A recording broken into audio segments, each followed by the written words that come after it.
Hello बच्चों, क्या हाल चाल। आशा करता हूं आप सब बहुत अच्छे होंगे। तो देखिए बच्चों, एक बार फिर से आप सभी का एक बहुत बेहतरीन टॉपिक में स्वागत है, जिसका नाम है न्यूट्रिशन एंड इट्स टाइप या टाइप्स ऑफ न्यूट्रिशन। दोनों में आप कुछ भी बोल सकते हैं। बहुत आसान सा टॉपिक है, लाइफ प्रोसेस चैप्टर ही बहुत आसान सा है। आप क्लास 10th के बच्चे हैं हमारे हिसाब से, क्योंकि हम क्लास 10th ही पढ़ा रहे हैं अभी। और आज इसका लेक्चर 03 है। पिछले दोनों लेक्चर आप लोग डिस्क्रिप्शन में लिंक दिया गया है, वहां पे जाके देख लीजिएगा, कोई भी दिक्कत नहीं है। ठीक, एक चीज हमेशा याद रखिएगा, अगर अभी तक आपने कुछ नहीं पढ़ा तो आज से थोड़ा ज्यादा पढ़ना शुरू कर दीजिए। बस भाई, हम लेट हुए हैं लेकिन किसी से पीछे थोड़ी हैं। बस यही अपने अंदर एक क्या कहते हैं उसको, अरे मतलब जोश जुनून जगा के चलिए, और बाकी जो होगा देखा जाएगा। फिलहाल आज आप लोगों का होने वाला है लेक्चर 03। लेक्चर 02 में हमने आपको बताया था डिफ्यूजन के बारे में, आपको बताया था न्यूट्रिशन से रिलेटेड बहुत सारी चीज, और हमने सिंपल फूड और आपको सिंपल फूड के बारे में एक्सप्लेन किया था। और बहुत सारे टॉपिक ऐसे थे जो कि अभी फिलहाल याद नहीं आ रहे हैं, पर आप लेक्चर देखेंगे तो आपको पूरा मिल जाएगा। अब आप लोग आज के लेक्चर का एंजॉय करिए। नोट्स हमारे हाथ में है, जो कि हमारे ही द्वारा बनाया गया है, तो बिल्कुल परेशान होने की बात नहीं है। तो देखिए बच्चों, एनसीईआरटी ही हम पढ़ा रहे हैं, ठीक, बिल्कुल उसके लिए निश्चिंत रहिएगा। तो देखिए, न्यूट्रिशन एंड इट्स टाइप में क्या है, सबसे पहले तो इसमें लिखना बहुत कम ही है, जो लिखना है मोस्ट इंपॉर्टेंट है, बाकी कहानी ही है। तो हम आपको कहानी सुनाए।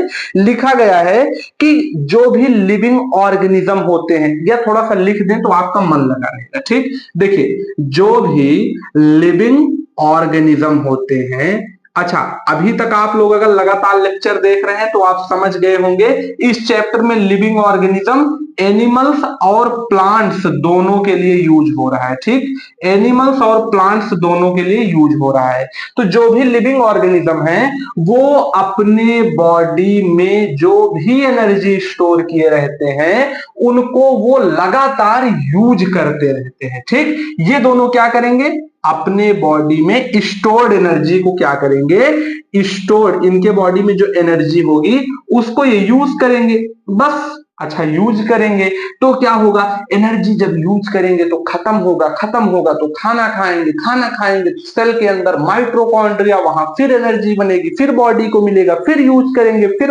बनेगा, फिर यूज करेंगे। यही तो चल रहा है अभी तक। जब से हम लोग जन्म लिए हैं हो क्या रहा है, खाना खा रहे हैं, एनर्जी बन रहा है, यूज कर रहे हैं, बस यही है। अच्छा, इसी पूरे प्रोसेस को न्यूट्रिशन बोल देते हैं।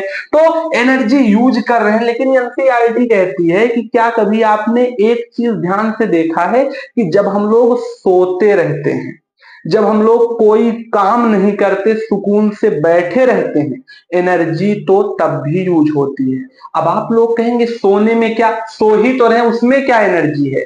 आराम से बैठे हैं ना, किसी से बोल रहे हैं, एक जगह देख रहे हैं सुकून से, उसमें क्या एनर्जी है, एनर्जी लग रही है। क्यों, क्योंकि जब तक हम लोग जिंदा हैं, जब तक हम लोग अलाइव हैं, अलाइव मतलब जिंदा हैं, तब तक हम लोग लगातार सांस ले रहे हैं। सांस ले रहे हैं मतलब रेस्पिरेशन प्रोसेस हमारे बॉडी में चल रहा है। रेस्पिरेशन में भैया लगातार एनर्जी क्या है, हमारे सेल तक पहुंचेगी, सेल में ऑक्सीजन को देगी, ऑक्सीजन एनर्जी बनाने में माइटोकॉन्ड्रिया में मदद करेगा। यहां पे एनर्जी लग रही है। जब तक हम लोग जिंदा हैं तब तक हमारे बॉडी में मेटाबॉलिज्म हो रहा है, मतलब कोई चीज बन भी रहा है और टूट भी रहा है।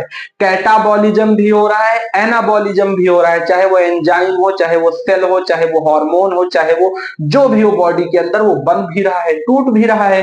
भाई आराम से बैठे हो, लेकिन कोई सेल का टाइम ज्यादा हो गया, बहुत पुरानी हो गई, उसका डेथ हो गया, तो हम तो बैठे हैं, उसका डेथ हो गया, हमें पता भी नहीं चला, लेकिन बॉडी को तो पता है, उसे तो दोबारा सेल को बनाना पड़ेगा। वही कंडीशन है। तो इन सब कंडीशन के लिए क्या होता है, इन सब कंडीशन के लिए एनर्जी को मेंटेन करने के लिए हमें लास्ट में किसकी जरूरत पड़ेगी, एक ही चीज है, उसका नाम है खाना।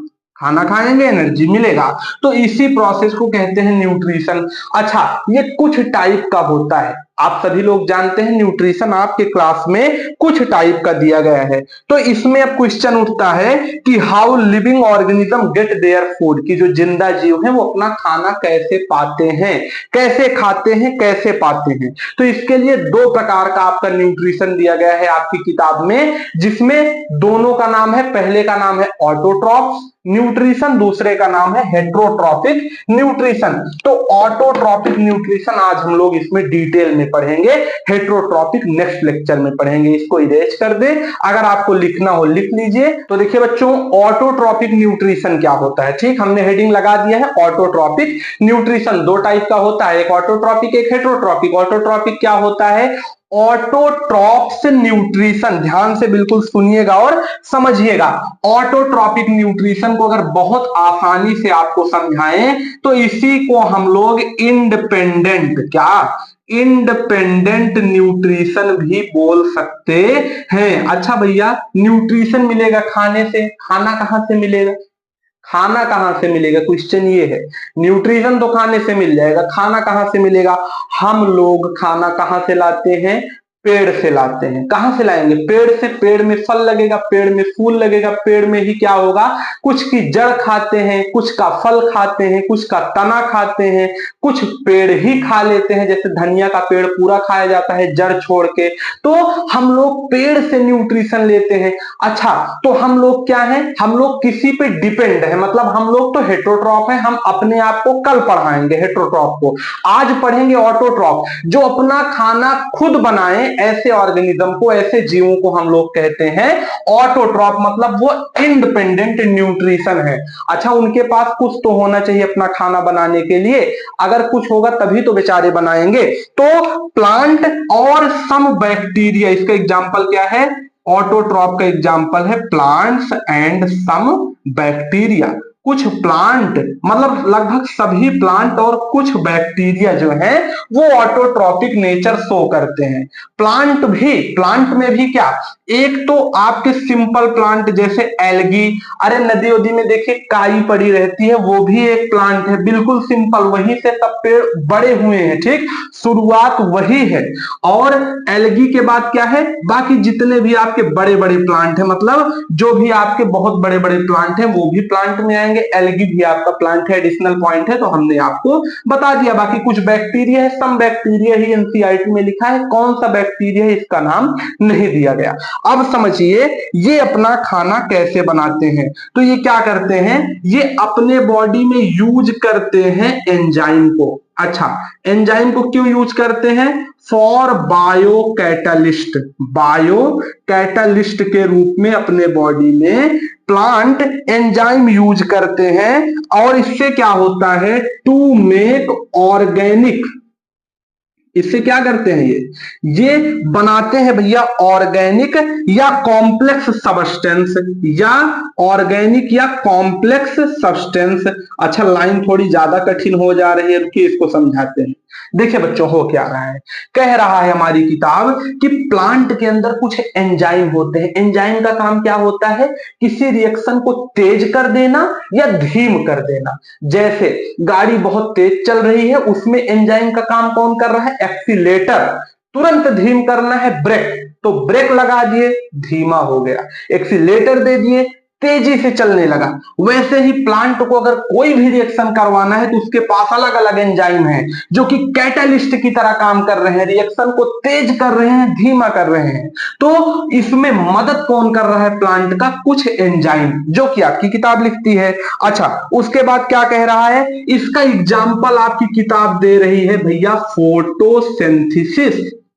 फोटोसिंथेसिस नामक प्रोसेस से ही प्लांट अपना खाना बनाते हैं। सीधा इसका रिएक्शन लिख लीजिएगा, 6CO2 प्लस 12H2O। उसके बाद क्या दिया गया है, गिव्स आउट। अच्छा, रिएक्शन बनेगा, फिर क्या होगा, ऊपर लिख दीजिएगा क्लोरोफिल और नीचे लिख दीजिएगा क्या चीज है, नीचे लिख दीजिएगा सनलाइट, सनलाइट। अच्छा, उसके बाद क्या है, क्या बनेगा, इन सबको मिला के बन जाएगा आपका ग्लूकोज C6H12O6 प्लस 6O2, और एक चीज और बनेगा प्लस 6H2O। अब देखिए हो क्या रहा है, पूरी कहानी इसी रिएक्शन में है। इसको सर जी याद कैसे करें, रटना पड़ेगा, याद नहीं होगा। ठीक भैया, अब समझिए, अब देखिए इस साइड जो है वो है रिएक्टेंट, इस साइड जो है वो है प्रोडक्ट। ये जो लिखे गए हैं एरो पे, ये क्या है, रिएक्शन को तेज कर रहे हैं, धीम कर रहे हैं, मदद कर रहे हैं। ठीक भैया, एज ए कैटलिस्ट की तरह आप समझ सकते हैं। अब पेड़ क्या करेगा, हम लोगों को लगातार बेचारा ऑक्सीजन दे रहा है, दे रहा है, दे रहा है, हम लोग उसको कार्बन डाइऑक्साइड दे रहे हैं, दे रहे हैं, दे रहे हैं। ठीक, तो वही कार्बन डाइऑक्साइड को यूज करेगा, और हम लोग उसके जो जड़ में पानी डालते हैं उस वाटर को यूज करेगा। उसके बाद जब दिन का टाइम रहेगा, सूरज भगवान ऊपर से फेंकेंगे सनलाइट, सनलाइट को यूज करेगा। उसकी पत्तियां हरी हैं, उसके बॉडी में क्लोरोफिल है, उस क्लोरोफिल को यूज करेगा।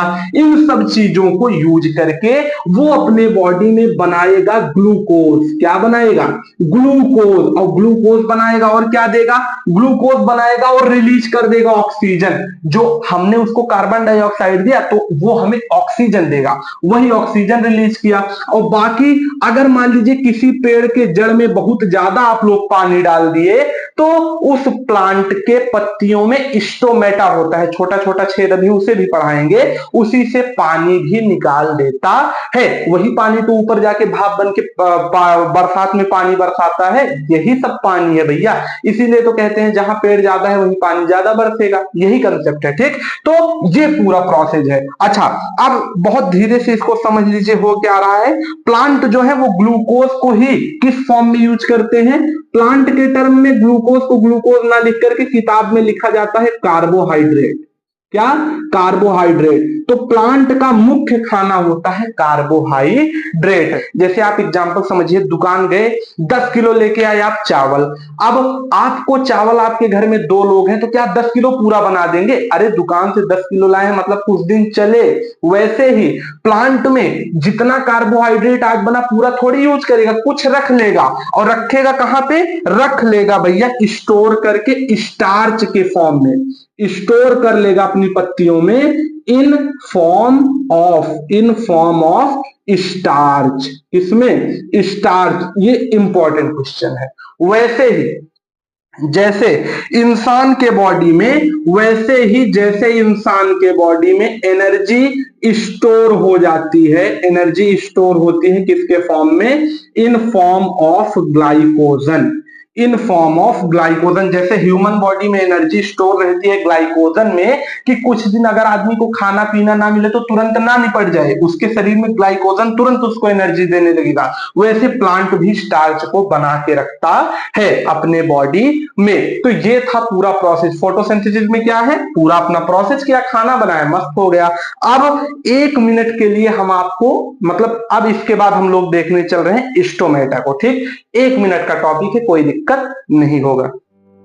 तो देखिए बच्चों, स्टोमेटा क्या है, हमने आपके लिए लिख लिया है, कोई दिक्कत नहीं है। देखिए स्टोमेटा का मतलब यही होता है कुल मिला के, कि जो पेड़ की पत्ती होती है उस पत्ती में छोटे छोटे छेद होते हैं। अब भाई जैसे हम लोगों के पास तो माउथ है खाना खाने के लिए, पेड़ के पास तो माउथ है नहीं, है यही स्टोमेटा जो है, यही उसके माउथ का काम करता है। ठीक भैया, अच्छा उसके बाद क्या होगा, लेकिन वो छेद इतना छोटा होगा पत्ती में कि लगभग माइक्रोस्कोप लगाने से ही दिखेगा, वैसे नहीं दिखेगा। ठीक, अच्छा ये छेद क्या करता है, इसका 2 काम है। पहला काम क्या करेगा, ये पहला काम करता है भैया गैसियस एक्सचेंज में, इसको लिख लीजिएगा आप लोग, मोस्ट इंपॉर्टेंट है। ये यूज होता है, हेल्प करता है पेड़ को गैसियस एक्सचेंज में। अरे हमारा CO2 इसी से अंदर लेगा, हमें O2 इसी से बाहर देगा। और दूसरा, मान लीजिए आप बहुत दिन से बाहर गए हैं, एक दिन आए आपको पेड़ की याद आ गई कि अरे हमारा पेड़ सूख रहा है, अब आप गए 1 साल का संती का पानी 1 दिन में डाल दिए उस गमले में। अब क्या हुआ, इतना पानी दे दिए, वो परेशान हो गया। तो धीरे धीरे वो क्या करेगा, उस पानी को इसी पत्ती, इसी छेद से आकाश में उड़ाएगा, ताकि उसके जड़ से जल्दी से नमी खत्म हो। इस प्रोसेस को कहते हैं ट्रांसपायरेशन, मतलब वाष्प उत्सर्जन, जिससे कि फिर से बरसात में पानी बरसे। ये कुछ स्ट्रक्चर है, मतलब ऐसे ही होता है, कोई एक्चुअल स्ट्रक्चर हमने नहीं बनाया, ध्यान से सुनिएगा। इसमें क्या होता है, स्ट्रक्चर, इसका जो छेद है वो कुछ ऐसा ही दिखता है। ठीक भैया, अब देखिए इसमें क्या है, ये जो आपको दो बीन के शेप में दिख रहे हैं ये है गार्ड सेल। इसे हम लोग क्या कहते हैं, इसे हम लोग कहते हैं गार्ड सेल। अच्छा, गार्ड सेल का काम यही होता है कि जब इसके अंदर क्या होगा, इसको सांस लेना होगा तो ये फैल जाएगा, यहां से ऑक्सीजन निकल जाएगा बाहर, जो ये खुला हुआ स्पेस है, और जब इसको क्या करना होगा, ट्रांसपायरेशन, तब ये खुल जाएगा, नहीं तो क्या होगा, बिल्कुल चिपक के इसका अपना माउथ बंद कर लेगा। तो ये था कुछ आपका स्टोमेटा का। तो देखिए बच्चों, कुल मिला के कुछ इस प्रकार से हमारे टॉपिक था स्टोमेटा।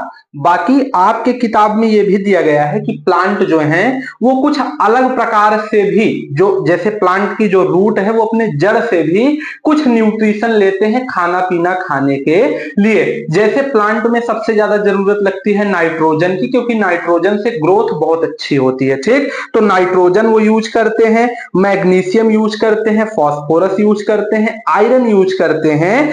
कहां से, मिट्टी से। और मिट्टी में इन्हें कौन देता है, उसके इर्द गिर्द जो पेड़ के बगल बगल देखिए कभी कभी काई उग जाती है, वो ये काम करती है। बैक्टीरिया बहुत सारे मिट्टी में होते हैं, वो देते हैं। फंगस होते हैं, वो देते हैं। तो यही सब इसमें मदद करते हैं। तो यहां पे हमारे टॉपिक खत्म होता है, लेक्चर 03। लेक्चर 04 में आपको इसके आगे हम पढ़ाएंगे हेट्रोट्रॉफ न्यूट्रिशन। वो भी बहुत बेहतरीन टॉपिक है, वो भी थोड़ा सा लंबा है लेकिन इंजॉय लेके पढ़ाएंगे, बिल्कुल मस्त होके। तो मिलेंगे आपसे नेक्स्ट लेक्चर में। अगर वीडियो अच्छी लग रही हो तो अपने दोस्तों में भी भेज दीजिएगा। तब तक के लिए ओके बाय।